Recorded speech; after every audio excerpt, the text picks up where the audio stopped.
Hello नमस्कार, welcome to inculcate learning. तो आज हम बात करेंगे डिफरेंट यूनिवर्सिटीज़ के बारे में, जिनमें आ जाती हैं central universities, state universities, deemed to be universities, private universities, meta university का कॉन्सेप्ट और इनोवेशन यूनिवर्सिटी का कॉन्सेप्ट। तो चलिए शुरू करते हैं सेंट्रल यूनिवर्सिटीज़ से।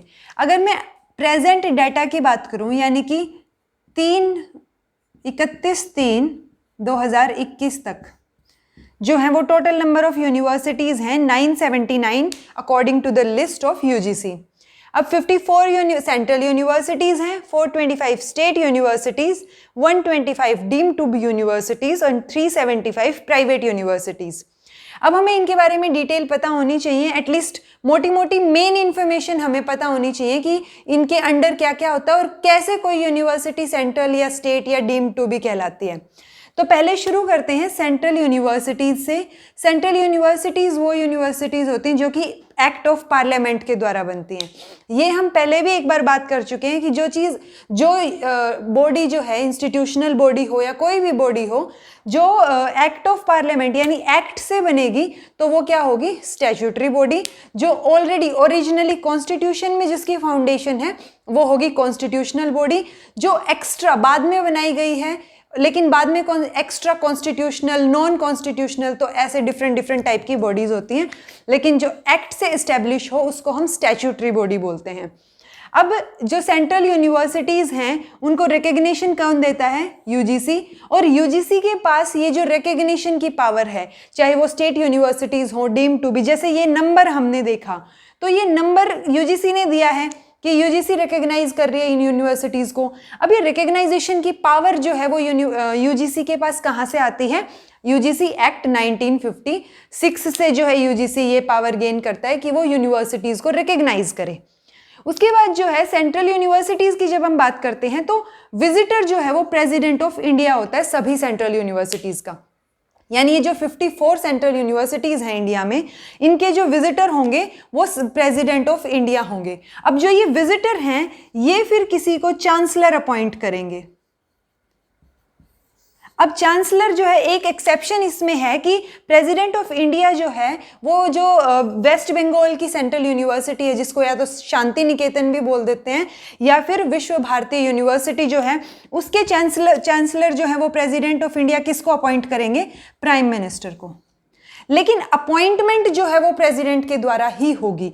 ये जो इन्फॉर्मेशन, ये जो अपॉइंटमेंट वाली बात या जो विजिटर जो है ये होंगे, वो किस में लिखी हुई है, वो सेंट्रल यूनिवर्सिटीज़ एक्ट 2009 में मेंशन है। आप जो है इसको टैली भी कर सकते हैं, अगर आप एक्ट ओपन करके देखेंगे तो उसमें स्पेसिफिकली मेंशन है कि प्रेसिडेंट ऑफ इंडिया जो है विजिटर होंगे। अगर कोई बोल रहा है कि चांसलर जो है कोई प्रेसिडेंट ऑफ इंडिया होंगे, दैट्स रॉन्ग। ओके, तो और एक हायरार्की होती है सेंट्रल यूनिवर्सिटीज़ एक्ट के अकॉर्डिंग, एक हायरार्की होती है जब हम सेंट्रल यूनिवर्सिटीज़ की बात करते हैं, जिसमें सबसे ऊपर होते हैं विजिटर, दूसरे नंबर पर होंगे चांसलर, तीसरे नंबर पर होंगे वाइस चांसलर, और उसके बाद होंगे प्रो वाइस चांसलर, फिर डीन ऑफ स्कूल्स, रजिस्ट्रार। तो ऐसे पूरी हायरार्की होती है जब पावर की बात आती है। तो हमें जो है एटलीस्ट टॉप की 4-5 जो हायरार्की में 4-5 पोस्ट हैं, visitor, chancellor, vice chancellor, pro vice chancellor, इन सब के बारे में पता होना चाहिए, क्योंकि कई बार डायरेक्ट क्वेश्चन आ जाता है यहाँ से। ठीक है, अब हम बात करते हैं स्टेट यूनिवर्सिटीज़ की। और ऑब्वियसली सेंट्रल यूनिवर्सिटीज़ हैं तो इनको फंडिंग भी कहाँ से मिलेगी, MHRD से। तो स्टेट यूनिवर्सिटीज़ की जब हम बात करते हैं तो ऑब्वियसली ये किसी स्टेट एक्ट से, या जिसको हम बोल देते हैं प्रोविंशियल एक्ट से जो है एस्टैब्लिश होंगी, और एक्ट जो है अगेन स्टैट्यूटरी बॉडी होगी। अब यूजीसी इनको भी रिकग्नाइज कर रहा है, तो यूजीसी क्या है, 12 और बी, सेक्शन 12B से जो है यूजीसी एक्ट 1956 में जो है इनकी रिकग्निशन मेंशन है, प्लस 12B में क्या मेंशन है कि स्टेट यूनिवर्सिटीज़ को जो है वो भी सेंटर से असिस्टेंस जो है उसके लिए एलिजिबल हैं। क्योंकि जब नाम ही हमने स्टेट यूनिवर्सिटी दे दिया तो उसका मतलब है कि स्टेट के अंडर होंगी वो प्योरली। दिस इज़ ओके कि वो स्टेट के अंडर हैं, स्टेट उनका ध्यान रखेगा, स्टेट से फाइनेंस जाएगा उनके पास, लेकिन कुछ सिचुएशन में जो है according to 12B of UGC act, ये जो स्टेट यूनिवर्सिटीज़ हैं ये भी सेंट्रल असिस्टेंस के लिए एलिजिबल हैं। फिर जो है अब हायर एजुकेशन में जितनी भी एनरोलमेंट होती है, यानी कि यूनिवर्सिटीज़ में जितने भी बच्चे एनरोल होते हैं, उनमें से हाईएस्ट एनरोलमेंट जो है वो स्टेट यूनिवर्सिटी में होती है। अगर हम सभी यूनिवर्सिटीज़ की ओवरऑल बात करें पूरे इंडिया में, तो जो डोमिनेट जो हायर एजुकेशन है उसमें स्टेट यूनिवर्सिटीज़ डोमिनेट करती हैं, क्योंकि मान लो पूरा सभी यूनिवर्सिटीज़ में कुल मिला के वाई जो है बच्चे एनरोल कर रहे हैं, तो वाई का 84% सिर्फ स्टेट यूनिवर्सिटीज़ में है, क्योंकि इनकी नंबर भी सबसे ज़्यादा है। ठीक है, उसके बाद इन जो यूनिवर्सिटी की जब हम बात करते हैं तो उनके पास डिग्री देने का जो है राइट होता है, करिकुलम डिसाइड करने का राइट होता है, अपने एग्जाम्स, एडमिशंस, तो उन सब के राइट जो हैं वो इनके पास होते हैं। एफिलिएशन, कॉलेज को एफिलिएट करने का कि ये कॉलेज जो है इस यूनिवर्सिटी के अंडर आता है, तो उसका भी जो है यूनिवर्सिटीज़ को राइट होता है। लेकिन जब हम डीम्ड टू बी यूनिवर्सिटीज़ की बात करते हैं, जिनको हम मोस्टली डीम्ड यूनिवर्सिटी बोल देते हैं, तो ये क्या होते हैं, ये हाई परफॉर्मिंग इंस्टीट्यूशंस होते हैं। और ये सेक्शन 3 ऑफ यूजीसी एक्ट, देखिए हमने बात की थी कि जो यूजीसी एक्ट है, यूजीसी जो है वो रिकग्नाइज करती है इनको, तो अब वो हर एक जो कैसे कैसे रिकग्नाइज या वो चीज़ें मेंशन है यूजीसी एक्ट में, तो जितनी भी रिकग्नाइजेशन की या किसी और चीज़ की जो पावर है यूजीसी के पास, वो यूजीसी एक्ट 1956 से आती है। तो सेक्शन 3 ऑफ यूजीसी एक्ट जो है वो डीम टू बी यूनिवर्सिटीज़ को डिफाइन करता है कि ये हाई परफॉर्मिंग इंस्टीट्यूशंस होते हैं। ये प्राइवेट भी हो सकते हैं और ये सरकारी गवर्नमेंट भी हो सकते हैं। लेकिन अगर ये प्राइवेट डीम्ड यूनिवर्सिटी है कोई, तो इसकी ऑफ कैंपस की जो है वो लिमिट आ जाती है। ऑफ कैंपस क्या होता है कि यूनिवर्सिटी के मेन कैंपस के अलावा बाहर जो है कहीं पे कैंपस होना यूनिवर्सिटी का, तो उसको हम ऑफ कैंपस बोलते हैं। तो अगर वो डीम्ड यूनिवर्सिटी प्राइवेट है तो उनके ऊपर लिमिट होगी कि वो 6 से ज़्यादा जो है ऑफ कैंपस नहीं हो सकते उनके। उसके बाद है जब ये जो डीम टू बी यूनिवर्सिटीज़ की बात आती है, तो इसके लिए अप्रूवल कौन देता है, ये एग्जीक्यूटिव ऑर्डर के द्वारा होता है। ये जो ऑफ कैंपस की बात हमने की, ये क्या होगा कि यूनिवर्सिटी पहले अप्लाई करेगी, यूजीसी रेकमेंड करेगी सेंट्रल गवर्नमेंट को, और उसके बाद जो है एक एग्जीक्यूटिव ऑर्डर पास होगा, तब जो है इनको अप्रूवल मिलता है। फिर है इनके पास कोई एफिलिएशन पावर नहीं होती, जैसे कि इन दोनों यूनिवर्सिटीज़ के पास होती है। ये कॉलेज को एफिलिएट नहीं कर सकते। अगर हम सबसे पहली यूनिवर्सिटी की बात करें जिसको डीम्ड टू बी यूनिवर्सिटी का दर्जा दिया गया था, तो वो IISc बेंगलोर थी, Indian Institute of Science Bangalore. अब Indian Institute of Science Bangalore जो है वो बना तो 1908 में, 1958 में इसको डीम्ड टू बी यूनिवर्सिटी का दर्जा मिला, और 2018 यानी अभी रिसेंट में ही जो इंस्टीट्यूट ऑफ एमिनेंस की बात आई थी, उसमें कुछ एक इंस्टीट्यूट्स को जो है इंस्टीट्यूट ऑफ एमिनेंस का दर्जा दिया गया था, ताकि उनकी क्वालिटी इतने लेवल पे इम्प्रूव हो जाए कि वो वर्ल्ड के बेस्ट यूनिवर्सिटीज़ में जो है अपनी रैंक हासिल कर पाएँ। तो उसके लिए जो है 2018 में इंस्टीट्यूट ऑफ एमिनेंस भी IISc बेंगलोर को मिला था। दूसरा जो है जमशेद जी टाटा जो थे, उन्होंने इस यूनिवर्सिटी को सपोर्ट किया था, बेसिकली फाइनेंशियली बोल लीजिए, तो इसलिए इसको टाटा इंस्टीट्यूट भी बोलते हैं लोकली। ठीक है, उसके बाद अगर हम बात करें, ये तो थी फर्स्ट यूनिवर्सिटी जिसको डीम टू बी का दर्जा दिया।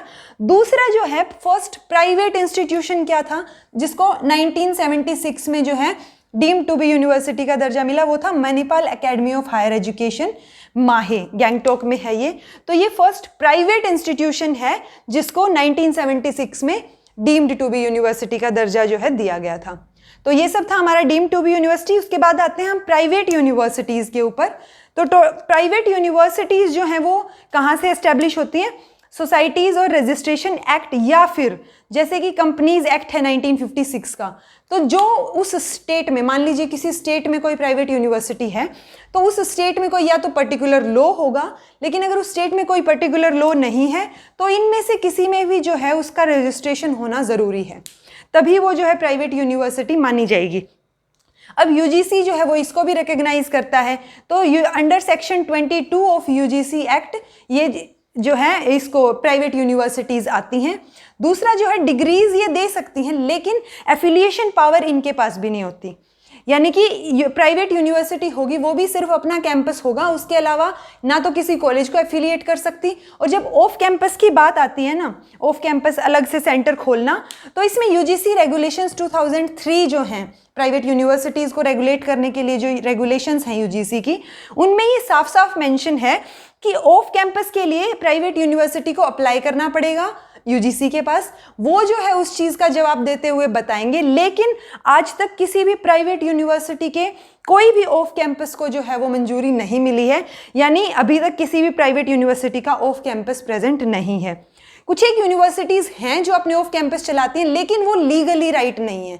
तो आप कहीं प्रैक्टिकल एग्जाम्पल देख के ऑफ कैंपस जो है प्राइवेट यूनिवर्सिटीज़ के होते हैं, वो गलती हमें कभी नहीं करनी चाहिए, क्योंकि लीगली ऑफ कैंपस जो हैं प्राइवेट यूनिवर्सिटीज़ के नहीं होते और आज तक किसी भी ऑफ कैंपस को मंजूरी नहीं मिली है। उसके बाद जो है फर्स्ट जो प्राइवेट यूनिवर्सिटी 1995 में सिक्किम मणिपाल यूनिवर्सिटी जो है ये था गैंगटॉक में, ये बेंगलुरु में है, मैंने शायद यहाँ गैंगटॉक बोला था। तो सिक्किम मणिपाल यूनिवर्सिटी जो है वो 1995 में सबसे पहले यूनिवर्सिटी बनी थी। तो ये था प्राइवेट यूनिवर्सिटीज़ के बारे में। अब आता है मेटा यूनिवर्सिटी का कॉन्सेप्ट और इनोवेशन यूनिवर्सिटी का कॉन्सेप्ट। तो मेटा यूनिवर्सिटी के कॉन्सेप्ट की जब हम बात करते हैं तो ये 12th 5-year प्लान के अकॉर्डिंग जो है उस टाइम पे लाया गया था ये। और मेटा यूनिवर्सिटी के कॉन्सेप्ट में क्या है कि जब दो या दो से ज़्यादा इंस्टीट्यूट जो हैं वो एक दूसरे के साथ कोलैबोरेट करते हैं, हम ऐसा मान सकते हैं। जैसे यूनिवर्सिटी ऑफ दिल्ली और ये जामिया यूनिवर्सिटी जो है, इन दोनों ने मिलके एक कोर्स निकाला, मास्टर्स ऑफ मैथ्स है, मे बी मैं डाल भी दूंगी यहाँ पे। तो ये मास्टर डिग्री निकाली इन्होंने, दोनों यूनिवर्सिटी ने मिलके। अब मिलके के क्या इसमें और क्या क्या फ़ायदे हो सकते हैं? तो कोलैबोरेशन इंक्रीज हो रही है हायर एजुकेशन लेवल पे। दूसरा जो है इसमें कोई भी जो है बाउंड्री नहीं होती, फ्री फ्रॉम फिजिकल बाउंड्रीज।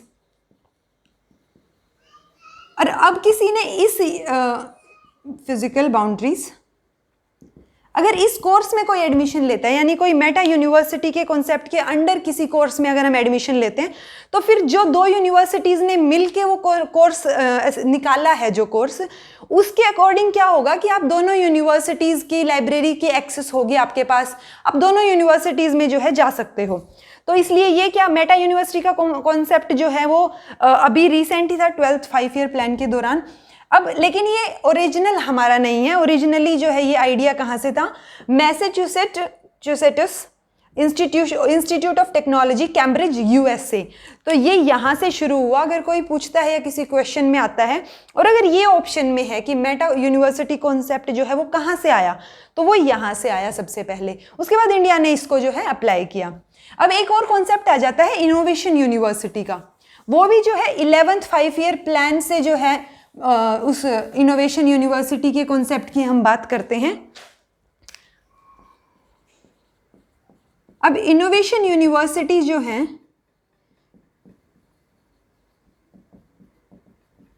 ये 11th 5-year प्लान से आया, 5 ईयर में इसकी बात की गई 11th 5-year प्लान में। दूसरा जो है इनोवेशन यूनिवर्सिटीज़ क्या होती हैं, ये कोई भी यूनिवर्सिटी इस चीज़ के लिए जो है अप्लाई कर सकती है यूजीसी के पास। और गवर्नमेंट ने डिसाइड किया था कि 14 जो है वो इनोवेशन यूनिवर्सिटीज़ हम इस्टेब्लिश करने की कोशिश करेंगे ताकि क्वालिटी स्टैंडर्ड्स जो है वो इंक्रीज़ हो सके। दूसरा, अब इनोवेशन यूनिवर्सिटीज़ के लिए कौन कौन सी यूनिवर्सिटीज़ अप्लाई कर सकती हैं, उसके लिए था कि 10 years ऑफ स्टैंडिंग, यानी उस यूनिवर्सिटी को बने हुए जो है 10 साल हो चुके होने चाहिए। और दूसरा, उसके पास ए ग्रेड होना चाहिए नेक के द्वारा दिया हुआ। तो अगर ये एलिजिबिलिटी कोई यूनिवर्सिटी फुलफिल करती है तो वो यूजीसी की गाइडलाइंस के अकॉर्डिंग इनोवेशन यूनिवर्सिटीज़ के लिए अप्लाई कर सकती है। इनोवेशन यूनिवर्सिटीज़ में जो है करिकुलम डिसाइड करने की या फिर जो फ्लेक्सिबिलिटी है वो ज़्यादा होती है, यानी कि इसमें करिकुलम भी जो है वो स्टूडेंट्स डिसाइड करते हैं अपना करिकुलम, जैसे यहाँ पे यूनिवर्सिटीज़ करती थी स्टेट और सेंटर में। तो पॉइंट ये है कि इनोवेशन यूनिवर्सिटीज़ का कॉन्सेप्ट जो है वो रिसेंटली ही आया। और ये एलिजिबिलिटी, कई बार क्वेश्चन डायरेक्ट आ जाता है कि 10 year of standing university plus NAAC का ए ग्रेड है, तो और वो उसके पास क्या होती है, वो एलिजिबल होती हैं यूजीसी से फाइनेंशियल असिस्टेंस के लिए।